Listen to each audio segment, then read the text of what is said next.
Hello श्रोता ईश्वर बंधु मैंने आपण मानक मोर विनम्र अभिनंदन एवं स्वागत। मते आज दुखर सहित प्रकाश करने को पड़ू कि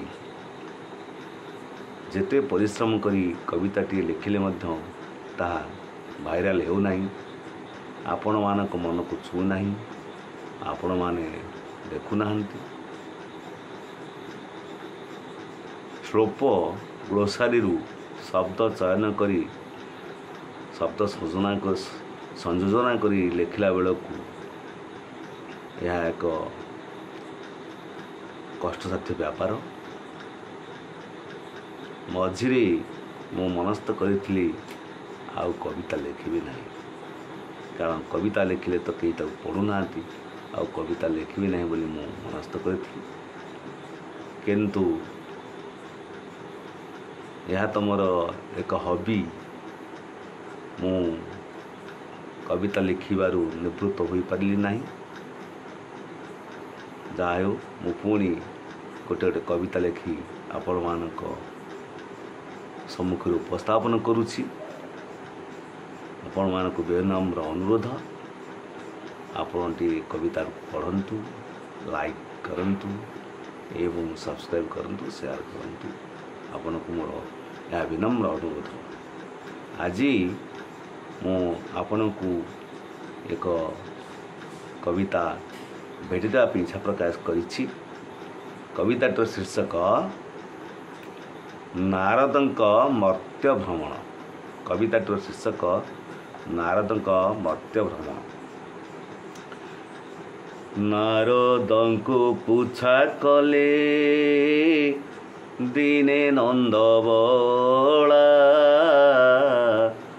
मर्त्य भ्रमी बारे तुमे न कर हे हेला। बहुदिन हेला मुही मर्त्य जाई नाही,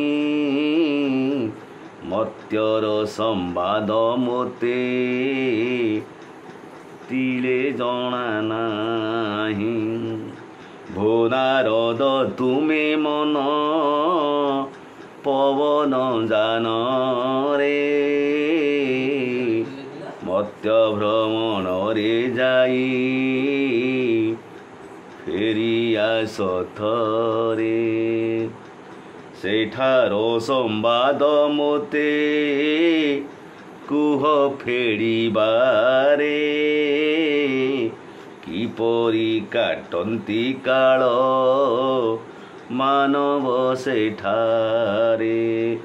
एहा सुनी मुनि मन पवन जान रे, आरोही भ्रमिले जाई मरत धाम रे।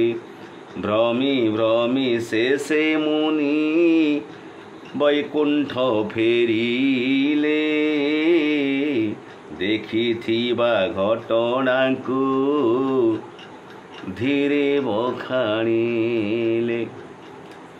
ये थिला मोर नारदंक मर्त्य भ्रमणर प्रथम भाग।